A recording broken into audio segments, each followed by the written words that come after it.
This is Can I Laugh on Your Shoulder?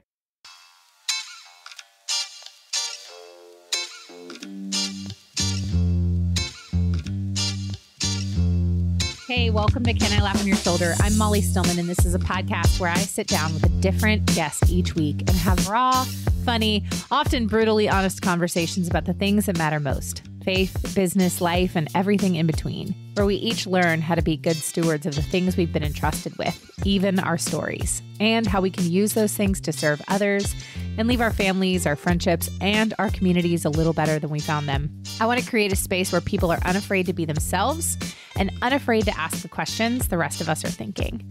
My goal is to make you laugh, cry, and laugh till you cry. My guest this week is my very good friend, Jenny Nuccio. Jenny is the founder and CEO of Imani Collective, a social enterprise and holistic women's empowerment program based in Mombasa, Kenya.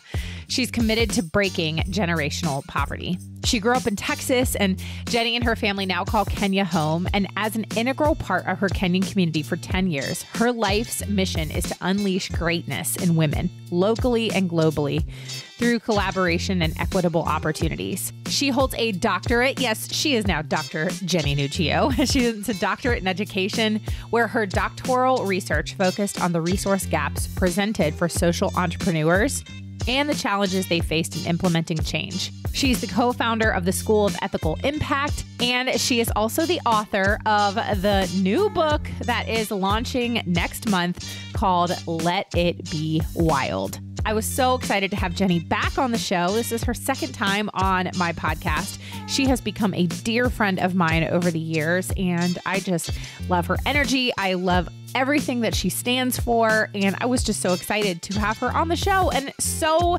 excited about her new book, Let It Be Wild. I just got my copy in the mail. I just started reading it, and her words are just beautiful. I'm so excited about this conversation, and I know that you're going to love it. So without further ado, on to my chat with Jenny. It's an exciting day, everyone, because I have my good friend, Jenny Nuccio, back on the show. Welcome, Jenny. I'm so excited. I don't know why I did spirit fingers, but here it is. I'm so excited. For the listeners who can't see, Jenny did just do some very good spirit fingers. So that's how you know it's going to be a good day. This is just very exciting. I love you. You are not a stranger to the show, and you are now joining a very exclusive club of two-timers. You're part of the two-timers club. I'm sorry I don't have a velvet jacket, but it is coming. One day we will have velvet jackets for those who are two-timers. Okay. At least like nice patches, like something we could sew on. Yeah, obviously. Right? Obviously, Jenny. Yes. So, welcome back. I'm so excited. Before we even hit record, we were just like catching up, like as old friends do. If you are new to the show and you're like, who is this Jenny Nuccio? We'll make sure to link Jenny's past episode in the show notes so you can go and get to know her and listen to the Jenny 101. But Jenny, since it's your second time, you got to give us the Jenny 201. So tell us, what have you been up to since the last time you were here, which I guess was it over a year ago? I don't know. I'm trying to even remember. I'm like, when was the last time we like sat down? I feel like it was like 2 years ago, but time is like elusive. I don't know. Maybe it was only a year ago. Well, and then also in full disclosure, the day that we are recording this, I mean, it is May. This will air in May, but it is frickin' freezing outside. And I'm just like, is it May in North Carolina? Like, my husband came in at one point from working outside and he was like, I'm sorry, what month is it? Because it feels like December. Like, it's just cold and windy and it's May and I don't understand it. So anyway. So I just traveled. So for you guys who haven't heard Jenny 101, I live in Kenya. So it's really, really hot here. It's starting to cool off. So I'm like getting cool weather, but I was just in the States traveling for a week and I was like very hopeful. So when I was traveling in the States, it was in mid-April. I don't know what I was thinking, had like flip-flops. I was like dressing like I live here, but did not bring a jacket. I did not pack accordingly because in my head, I just thought it was going to be very sunshiny. I don't know. And I was in California, I was in Texas, Tennessee, a little bit all over the place. And it was cold. I was cold the whole time. I was freezing. So weather. So I'm hoping for warm weather, but what have I been up to? So yes, go listen to past episodes. If you don't know me, I think before I wasn't officially doctor, I'm taking this like title proudly, Dr. Jenny Nuccio. Dr. Nuccio. Woo! Yeah. We're going to insert I cannot some like treat you. We should insert like the claps. Or applause. Applause. Both of them. Da, da, da, and then I'll move. Yes. And we'll hood me. Yeah, we're doing all of it. Yeah. So it's funny here in Kenya because anytime you're a doctor, they think you medically can treat them. And I'm like, oh, no, I'm not that doctor. I'm so sorry. Yeah. So can't treat you for I bet that anything is very like that. confusing. But it is very confusing. But yeah, so I think I was like in the maybe nitty gritty of that. But that's almost like 2 years ago, I feel like now, or a year and a half. So yeah, that is finished and check off my list. And now I get to teach and do all those things. But you know, what I'm mainly known for is being the founder of Imani Collective. And the best thing that has been happening is the book that I will be in your hands shortly, coming your way, Miss Molly. But what's so fun about this and this project is, and I guess coining, you know, like then taking on the title author, is I started writing this as a reflective process. So I think last time, again, I should have listened to the last episode. No, it's fine. But in 2021, it was a wild roller coaster for me because I was in an RV with my 3 young kids traveling across the United States. So at that time, my kids were 5, 3, and 1. We're in an RV. Yeah. And I was writing my dissertation in the RV, like finishing all of that while still managing from afar, like Imani and our workforce, which we employ over 100 artisans. There's a lot of us. And so just trying to manage all that. And I just remember I was like, I think as a lot of people who, if you're a dreamer out there or you have an entrepreneur or whatever it is, like we reach a point where we're like, we're just tired, right? We're like, why did we get in this? Right. What are we doing? And I was really at that point, I was like, why am I doing this? Like there are wins, but there's always lots of hard, you know, I feel like there's never a place that you reach. You're always continuing to grow or, you know, vision for the next thing. And I was just so tired. And so I just started actually writing stories at night when my babies would finally get to sleep in our small RV, right? And I would just be in the back writing stories and trying to remember my why, you know, behind what happened and why I started. And that eventually turned into this book. So it really was just started as a reflective process to remind me of like, okay, this is why I'm doing what I'm doing. This is why I'm passionate about it. Like, let's remember all the beautiful, hard stories back then, but that now I can find joy and light in, you know, and just remind me of, the just intricacies of my story. And it's been so fun to be able to see it come to life. And in fact, I didn't let my husband touch it or see it or read it. And just yesterday I gave it to him and he's read like half of it. And it's really intimate for him because a lot of it is, you know, his story too. And he's part of it.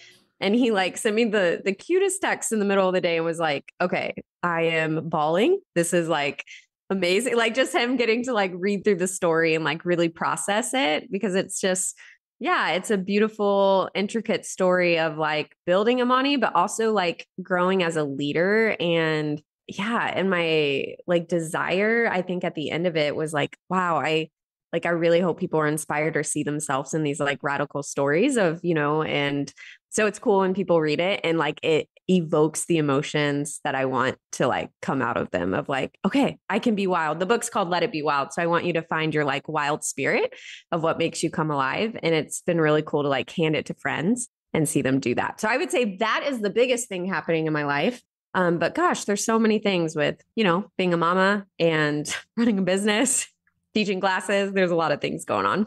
Well, I'm so excited for you. And it's funny because I think when you were here last time, you were finishing up your doctorate and you were like finishing up your dissertation and you were working on the book, but I don't think it was public at that time. So it's really cool to then see on the other side the fruits of your actual labor. But I'm curious, like, I know you said that you were writing Let It Be Wild, you know, after the kids were in bed in this RV, but at the time, like, were you writing it thinking like, oh, I'm going to turn this into a book, or how did that really go for you? Yeah. So I think it's fun now, right? Because I'm like already like on to the next one. I'm like, ooh, I've always loved the creative process of writing and journaling. And I think as I've gotten older, I've slacked in journaling and I more like send myself voice notes. I sound crazy half the time because I'm like talking down the street to myself and then I listen to voice notes later. In fact, half of this book was like literally by voice notes. I'm like, and I'm just going to talk out this story and then like transcribe it later. I think it's fun to see how people have the creative process, but I truly believe in the beginning, I always wanted to put my story to paper. There was a lot of people that would hear bits and, like little bits of it and like, oh my gosh, like you should share this more. But I felt like the only story that was ever shared was like, oh, I sold everything and moved to Kenya and like this like generic. And I'm like, man, there's so much more to like just that and that origin story of just like the in between. Right. So I think when we see people, as we were talking even off the mic, like we see people in Instagram or we see people on social or whatever, and we're seeing all of this, but we're not really seeing what's behind the scenes. I like to picture it of like that beautiful Thanksgiving dinner, right? Like it's so presented well, but we're not seeing actually what's happening in the kitchen of like how all of that got to be so beautiful. Right. And so I wanted that picture for people. Like I wanted them to be behind the scenes and be like, okay, you heard the origin story and now you see us, but like what happened in between? Like we're celebrating 10 years this month and the month of May. And I know I'm so excited. And so it's like, that's a lot. Like what happened in this last decade to get from A to B. And so I knew I wanted it to be shared, but the process of writing it wasn't like, okay, these are the stories I'm going to write. I just started writing and I'm very thankful. One of my mentors was in this process was Bob Goff. And he was like, Jenny, you just need to just like write stories, right? And just write your memories and write it to paper and then it'll come together. Right. And I think that was my journey. That's not everybody's journey, but it was like, it does now flow in some chronological order. But when I first wrote it in my first draft of the whole book, it was like all over the place. I was like, oh, I'm going to have to put timelines here and do this here because I was like, no one's going to follow like, oh, I'm talking about when I'm in 5th grade and then I'm talking about when I'm 30. It was like a little bit wild because I was just dropping stories everywhere. But I think it came together really beautifully and just taking these snapshots that really have created me to be me and my leadership to be my leadership. And then also like just a lot of it is my thought process of like radically changing what we see as charity and doing it, if you didn't listen to Jenny 101 and like my like expertise, I guess, is the social enterprise world and is being a social entrepreneur and how do we do impact that's sustainable and good and that's long lasting and it's not short and hurting communities. Right.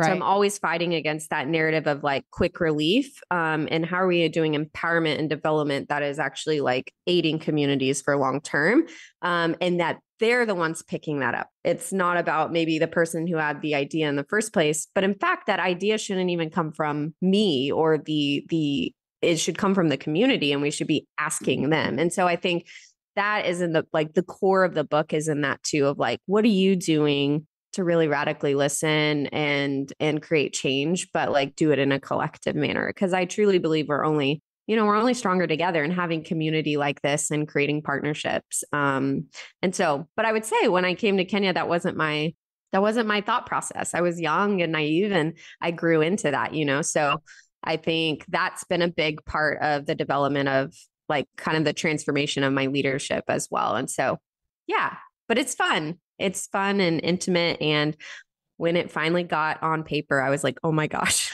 it's a very like vulnerable process. I was like, well, here we go. Everyone now knows my intimate stories of like when I got drunk on a beach. There you guys, y'all are going to hear a chapter about that. So that'll be good. Well, yeah. I mean, I am in the book writing process right now. And so I very much feel those same tensions of, and like you said, I love your analogy of like the Thanksgiving dinner. I almost actually equate it to, because even when maybe I cook Thanksgiving every year and everything still looks a mess even. So I almost equate it to like baking a cake, because like baking a cake is not a clean process, but like the end result, hopefully, is like a very lovely product. Now, I did not get a baking gene. My sister did. My sister is an amazing baker. And I remember last year for Amos's birthday, this is a quick digression. He got the flu on his birthday. And so my sister, like, obviously didn't want to come get the flu. So she didn't make his cake like she normally did. So I did. And I took a picture of it and I sent it to John when I was done. And he was like, oh, that's so cool. Did you have the kids decorate it? And I was like, no, I didn't. That was me. So anyway. That's like me too. I like have multiple Pinterest fails where I'm like, ooh, I can do this. And then I'm like, it was not nope, good. It was not good. It was not good. It tasted delicious, but it looked like the children decorated it. And I just decided to be like, yep. Mm-hmm. Yep, they sure did. Even though I'm a grown woman who made this cake. But all of that to say is that analogy is perfect of, what you see is this, quote unquote, like beautiful finished product, but you don't see the stress behind it. And, and even like we were saying before we were recording, it's a tricky balance because you do want to share the vulnerable truth and vulnerable reality of things sometimes to give people a glimpse behind the scenes, while also you don't want to like air all your dirty laundry. And so, and you don't want to be this like, mwah, mwah, like Debbie Downer all the time. Yeah. How have you, obviously the book is a great opportunity to be like, here's a real look behind the scenes, but how have you navigated that in business and both in like your quote unquote like public persona? How have you navigated that over the last couple of years of alluding to things being like, hey, not everything is like roses, but yeah. Does that make sense? So first, it totally makes sense. So some of my top values is transparency and vulnerability, authenticity. Like I want to make sure that I'm always showing up in the most genuine nature. I also, some of the guiding principles at Imani Collective are radiate Christ's love, like steward our financials well, never be afraid of dreaming big, make sure you live the fearless life. Like we have very much 10 core principles that are on our workshop wall. And I always go back to that. Sometimes I forget to look at those because I'm like, oh my gosh, right.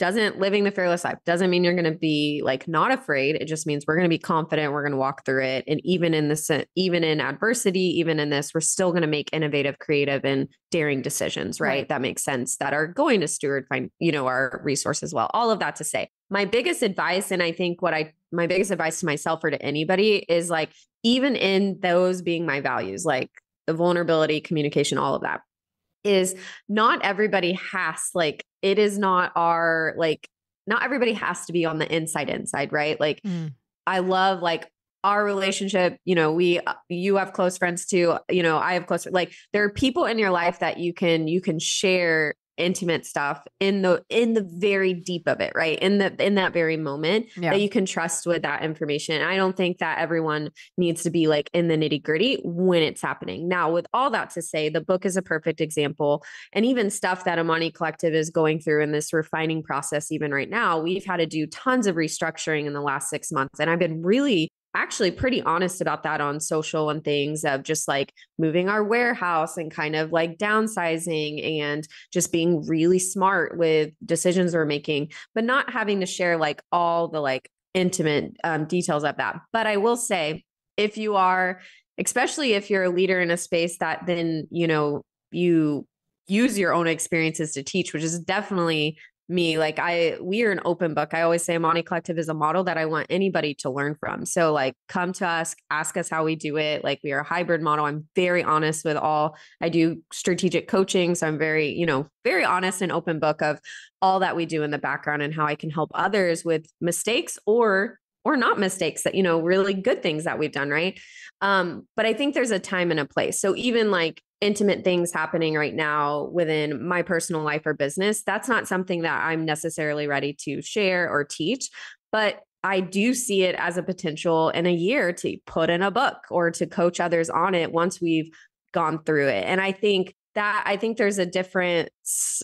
I think there's this balance there, right? Like, one, you shouldn't feel guilty if you're not sharing that in a space. I think some of us like put on that pressure of like, oh my gosh, I haven't shown up or I haven't done that. And I truly don't remember the last time I felt that on any platform across the board with my people. But I used to feel that like 5 years ago, I'd be like, oh my gosh, I have to show up every day and people need to hear from me. And I don't necessarily feel that anymore. I think I'm at a space where like my people who are right in front of me, I need to be present for them. And I need to make sure I'm, right there walking alongside them and caring for them. So in all of that, I would say I really value still showing up, because I think that right there, people recognize in the sense of like still showing up in an authentic way, but do not feel pressured where you necessarily have to share all the things until you're ready. And I, give people permission and myself permission to do that. And I'm excited for, in this restructuring and refining, even in the celebrations of 10 years in the book and all these things, that I can't wait till we can come out the other side and be like, look, like this is what we had to do. I feel for you and what you're going through. Like, let's walk with you in that. My hope is always the experiences we go through, it will only be able to have a ripple effect and help other people. So I think that is such a great perspective to have, because it is when you are able to see, okay, here's what I learned from this particular experience, and then use that to not only strengthen your own business, your own family, your own whatever, insert whatever, but then you can also teach it to others. And then you can help them get on the other side too. Now, I know you said that the stories were like wild at first. Like, what was where'd you get the idea for the title of Let It Be Wild? I always like to hear title origin stories. Yeah, I think so. My family has always coined me as the wild one. All my family's in Texas, like home buddies, like they now love to travel. Like my family, we never traveled when I was younger. Like I did not travel until I was 18 years old to Kenya. And then I traveled everywhere. But it's like before that, I had only been on a plane like 2 times, like to California, Florida. Like I just, they were very quick trips. And I think before 18, the last time I had been on a plane was when I was like 12, like with my mom. So it was like, we just like, that was not part of the nature of what we did, which is wild because that's what I do almost every week. I'm on a plane, going somewhere in the world. So I think that like just being the idea of, I look back and I'm so grateful for actually, to be honest, my ignorance at first and really me being naive, because it created, I think, right? When you're young and you're just like, you have this like audacious bravery, right? It's just like, and when I look back and my parents are like, you are absolutely wild. Like you're absolutely crazy. You're moving to the village. Like, what does that even look like? Where's the nearest hospital? I'm like, why does that matter? Yeah, like, why does that matter? Who cares? What's going on? But now that I look back, I'm like, and being in my 30s now, I'm like, oh my gosh, like that was really stupid on some levels. like, what was I thinking? I was like single 18-year-old, and I moved when I was 20. So like I started everything. I've now lived a third of my life in Kenya, been here working now, 13 years, like living here for a solid 10. Just wild. So, but really the genesis of Let It Be Wild was there's a particular chapter in my book, and it talks about when I went backpacking for the first time, like an extensive backpacking trip with Young Life. So I was really involved with Young Life when I was in high school. If you guys are familiar with it, so I am so grateful for Young Life. My parents got divorced when I was 16, and it just really kept me grounded. My Young Life leader, Lindsay. So she's a big core part of my story. And so I went on wilderness. And so it was the first backpacking kind of trip. And I fell in love with nature and backpacking. And there's this part in the story where they want us to do a solo day where we kind of go out on a day trip by ourselves. Like we just have our day pack and we just find a place to sit with God. And so I was going through brush, and I finally hit this clearing, and I'm literally like, I was like covered in branches, and I finally hit this clearing where it's just this like massive valley on top of a mountain, right? So it's just this beautiful clearing, and it was just me, and it was just quiet. And it was like one of the only times where I just felt the Lord was like so vivid of like speaking to me. And my life verse is Psalm 18:19. And it says, the Lord brings me out into this spacious place and he rescues me because he's delighted in me. And it reminds me of that picture, because it's like, I literally felt like he was holding my face and saying, Jenny, like, I'm so proud of you. And at that time I had, I was doing a lot of mistakes, like, living a very big double life when I was 16, 17, straight A student, but, throwing the parties on the weekend. There's just like this really like yeah, kind of just turmoil. Anything that happened to you guys in college happened to me when I was probably 17, 16, 17. So I feel like everything happened a little bit earlier for me. So I was just sitting there. And so in that moment, it was like the first time I felt like free. And it was like, this is what it feels like to be like this wild soul, this like spirit. And that scene really was the genesis and kind of the foundation of the whole book of like, what is your wild? Like I've been saying, like using the hashtag, what's your wild? And what I mean by that is like, we each are so talented, right? And the Lord instilled so many talents in who we are. Like your talents are not mine. Like, and that's the beauty and the nature of humanity. And so it's like, what gets you up in the morning? Like what lights your soul on fire? And I want people to be able to see themselves in, yes, in my stories, but see themselves and be able to parallel that and relate to that and like, be like, this is what lights my soul on fire. And I want to let it be wild. And I want to go out and use my God-given gifts, my innate talents to do good in this world, whether that's directly just in your family and your community. It doesn't mean you have to go across the world. Right. And so I think throughout my whole journey, one of the things that has been so disheartening for me is when people meet me, they're like, oh, I can't relate because you sold everything and you moved across. Like, oh, you know, I can't relate to that. Like you just like went to Africa. Right. Right. And I'm like, no, like, this is so much deeper than that. Like I just followed like that true calling that I knew every time I was there, there was this peace that resonated in my body and I knew I needed to be there. And in fact, moving to Kenya was one of the hardest decisions because I had a life in the States that I loved. I loved, loved, loved. And I left a lot behind and I cried my first month in Kenya. Like, why the hell am I here, God? Right. And it was just a whole journey for me. So I think people see it as like, that was an easy decision. It was something I always wanted to do. And that's not the case. I had a very American dream mindset back, 12, 13 years ago. And so I just want to remind people that like, like you can find your wild in the mundane moments in life, but we just get so distracted by life. And I just want to like ignite that fire back in people. But that is kind of the story of that wilderness trip, was just like so raw. And it was the first time that I truly felt like really seen by God and like, okay, like this is what it feels like to like feel free and to like fully be like, what now, and to just trust that kind of that flow.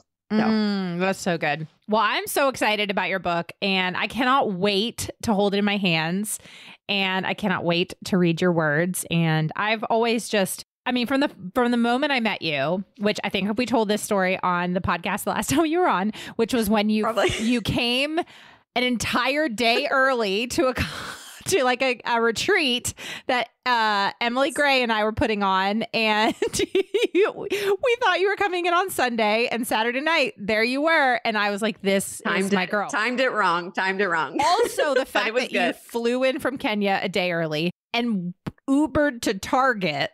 And then you Ubered to us with all of your stuff from Target. And you were like, well, so here's the thing. We don't have Target in Kenya. And I was like, I know that.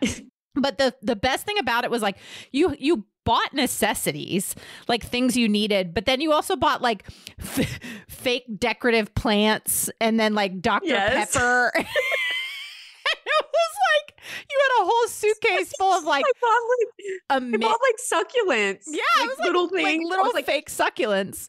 Like it's perfect. Office decor. It was just hilarious because it was like, if I were, and it was just like a regular old mom's Target run that you're going to also like ship/fly back to Kenya. It was the best thing. And so that was like our first time meeting. And I was like, I like this girl. We are cut from a similar cloth. You and I. Fantastic. It was good. Fantastic. Well, okay. So for the listeners, by the time this airs, you will still have time to pre-order the book. So you can go to letitbewildbook.com. You can find it on Amazon.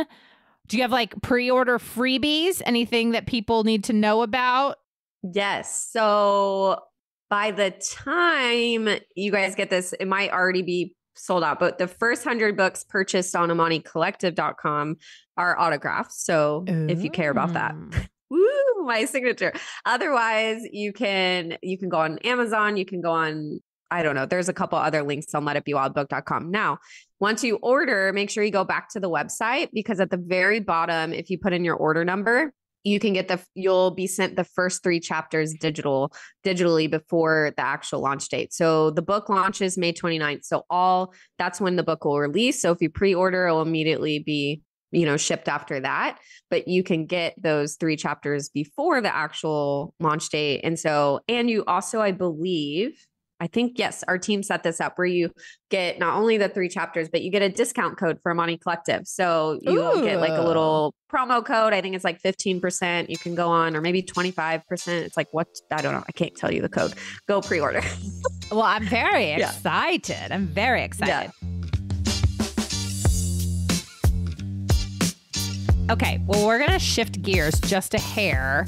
And because you've alluded to this a little bit, and obviously Imani Collective is a huge piece of your story, but I know that things have really shifted and look different today than they did even when we last talked. And so I'd love for you to kind of just, talk about some of the things, because one of the things that I think has been really fascinating that I've had, these conversations with other business owners is the effects that the pandemic had on their business and just like the status of the economy. And I mean, I just feel like there's like all these factors that are playing into how businesses are just, I feel like I'm about to use a word that has been overused a million times, but pivot, because they've had to. And we've seen brands that, I feel like I've known these brands for years that have announced that they're closing or shutting down. And every time I don't celebrate that. Like, it's just sad. But here you are, you're still going, and you're, even though you have faced challenges, what have the last couple of years looked like for you, and what do you see on the horizon? Yeah. So one thing that happened right after COVID, the odd thing with COVID is we grew 116% during COVID. Yes. And it was challenging because our, obviously online blew up. During that time, we helped with essential things like making face masks. We actually, anytime you bought one, we handed them out here. So we handed out like thousands of masks to our community in Mombasa in Kenya. But the challenging part of that year was we also we were barricaded in. I was super pregnant, barricaded in. We couldn't get access to our workshop. We had to we were getting more sales than we had ever had before, which was odd for us. Good problem to have, but it was just okay. And we can't even get to our workshop. So I would say for us, we were blessed with challenges in that way.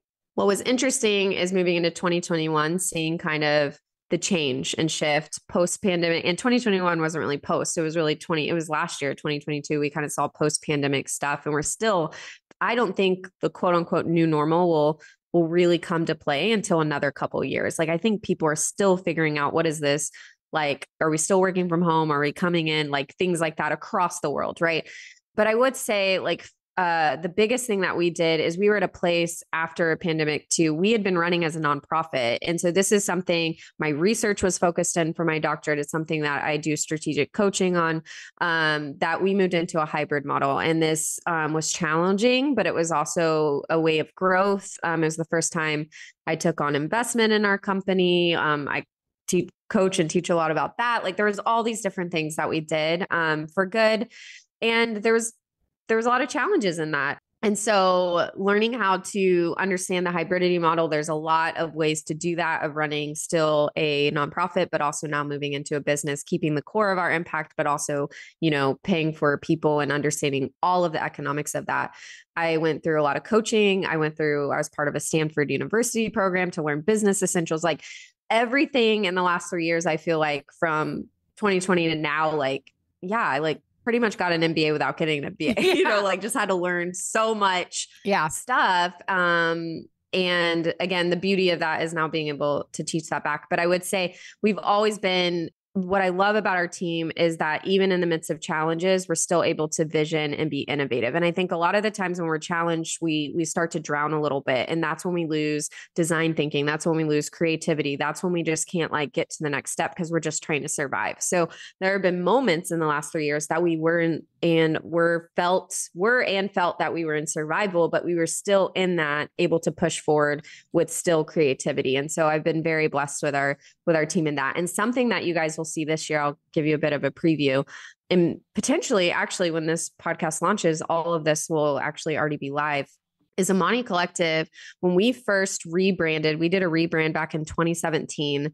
And that's when we became kind of the kid brand that we are today. And so for a couple months back in 2017, we were called Imani Kids. We showed up at New York, called Imani Kids. And then that was only 3 months. It didn't get on any tags, like nothing. And then we immediately became Imani Collective because we wanted to grow and expand it to different sectors and whatnot. Right.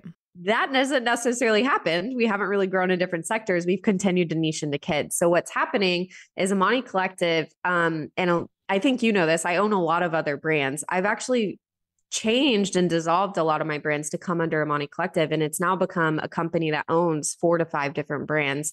And we are now changing our kids brand to be back to Imani Kids. Later in the year, we're launching Selah by Imani Collective, which will be able to display all of our artisan talent. So something that you guys don't see on our website is you just see kind of like hang signs and pillows and a lot of canvas material, but we have beautiful, we do weaving and leather work. We opened our ceramic department just this month. We do a lot of really cool stuff that people don't get to have access to. So we are creating a brand called Selah. It's named after my baby girl and my farm. Hello. And your farm. I know when you named your farm that I was like, so Selah is a beautiful name. And Selah, is a representation of pause and reflect. And I think just finding gratitude in anything, but we are designing that brand to be around the contemporary traveler. So all these things that I've had from Imani that you guys have never had access to, like our leather bags and our kimonos and just all these fun things that I'm just so excited that we're able to be able to display in that brand. And another brand that we have is called Sukwa. It's a saddle blanket brand. I've had this brand since 2018.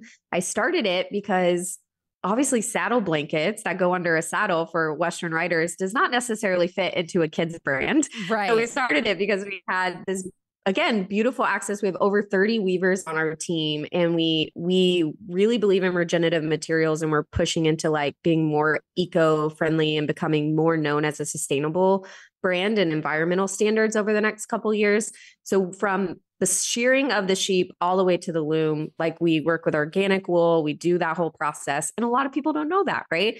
So I'm excited in this next kind of stage of Imani is being able to share the intricacies of what's actually all that we are, because it's been a beautiful journey of building our credibility and niching into the kids space. But I'm excited to now take it to the next level of yes, we have our kids brand. Yes, we have Sukwa. Now we have Selah.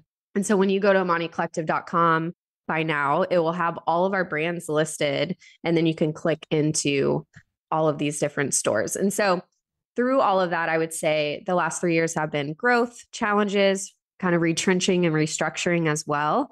But still in all of that, keeping a creative and visionary mindset has been the core, I think, of what has kept us alive, which is always challenging because when you start to be in survival mode, it's really hard to still vision. And I've been really grateful for a team that is just high visionaries with me. So, well, I'm really excited about that. I'm selfishly very excited about your Selah brand, and I cannot wait. And I'm just saying, maybe I can throw an idea out there. Maybe we can collaborate on something. I don't know. I don't know if we'll have enough time, Jenny. I don't know. Okay. But we're making time. We're making time.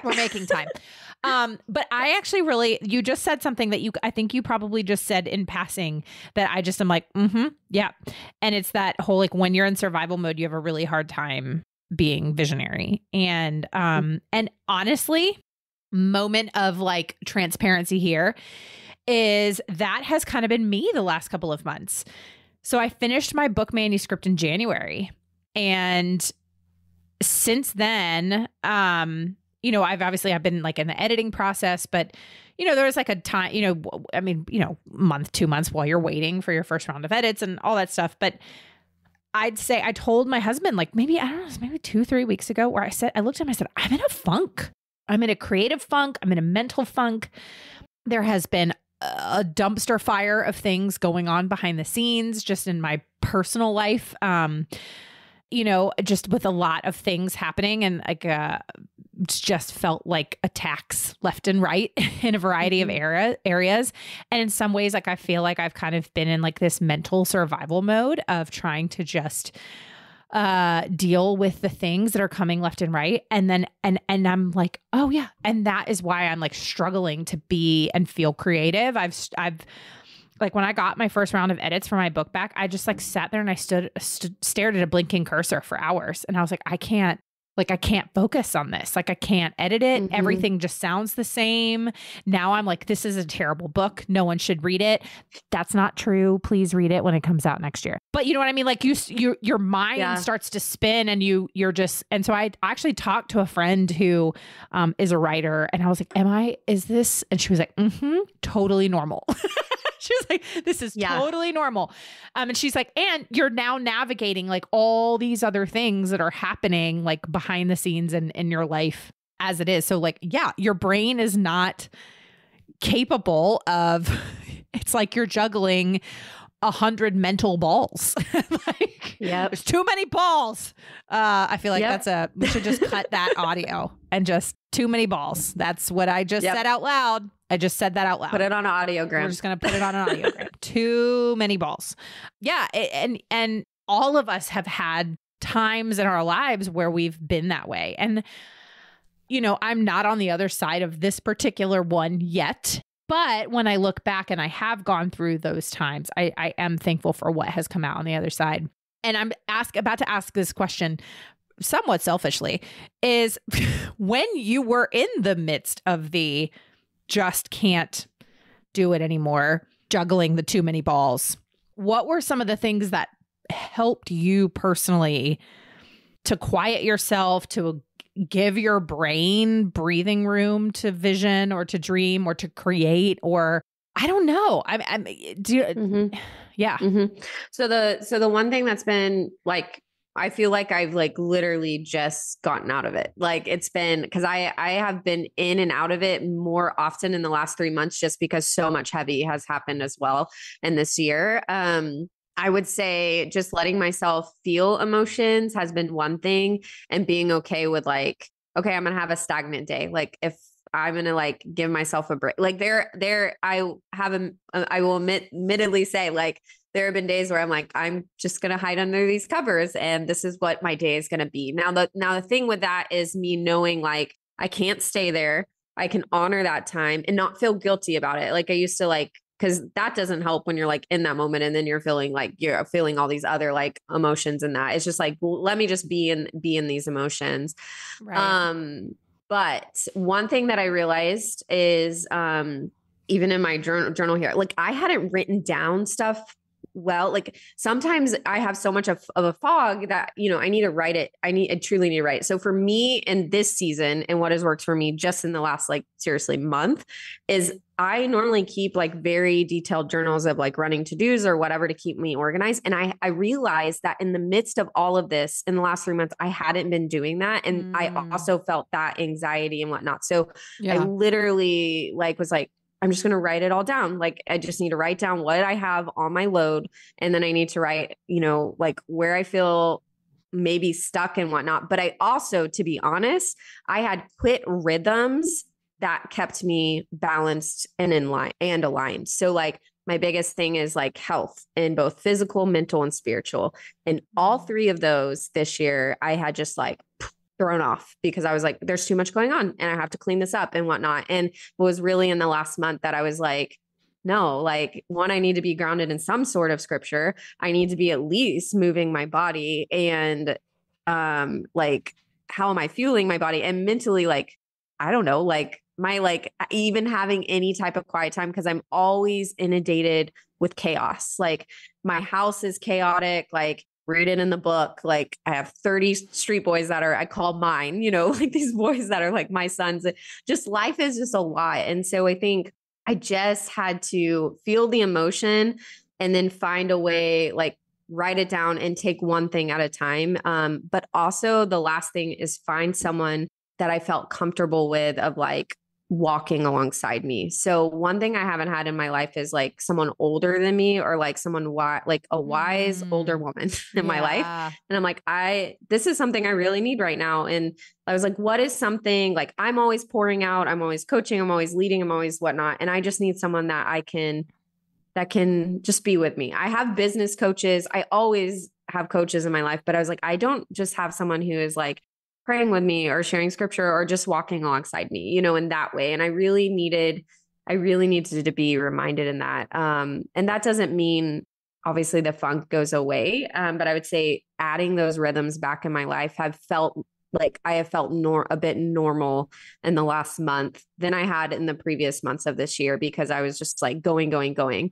My word of the year, I really focus on it. My word of the year last year was realignment. I spent a lot of time on that, like picked up pottery. I love it. Like, that's why we added ceramics. I got wheels sent here. Like, we're opening that studio here. And I spent a lot of that, but I haven't touched a wheel in a couple months. And I was like, why haven't I touched a wheel? Like, I was doing pottery every other day, like all of last year, and I just like, because my word of the year was, I shouldn't manifest words, was refinement and for my organization and wild for me. And it has been wildly refining year.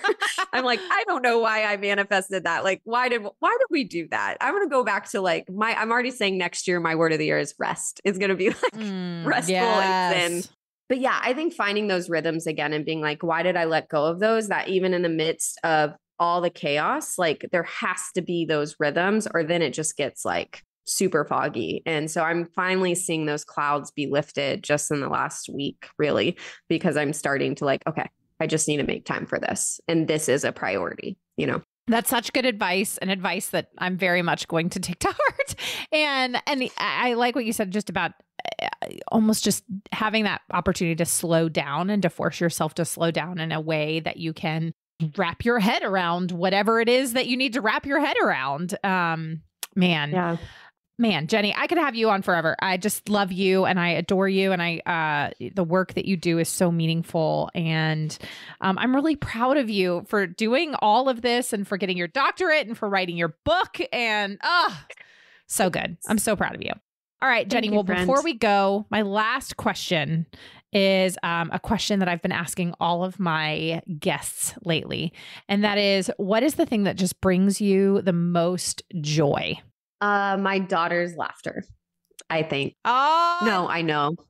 I love it. Selah is my last. We know it's our last. We thought we'd have 4, but we're with 3 and we feel really, really, healthy with that. And so, I always kind of mourn that because I always thought I would have a 4th, and I didn't really like slow down in her pregnancy. I felt like I didn't like really get to like enjoy, I don't know, the full process, but anyways, all that to say, I could go into a whole tangent on that, but she's in a stage where she just like wants to be so close to mom, and she's just in a fun stage. And so that just like beautiful laughter, those mundane moments, I think is just like, that's what we live for, not the busy or not even the accolades or the applause. It's just like being by the ones we love. And so that just like that laughter. And of course, as you know, Selah, she was truly encompassed, like Selah, being in the Psalms and like the pause and reflect. Like, she was a COVID baby. She was born May of 2020.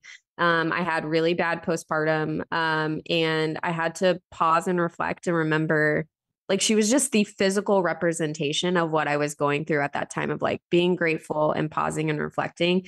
And so just her laughter is always, a reminder of that.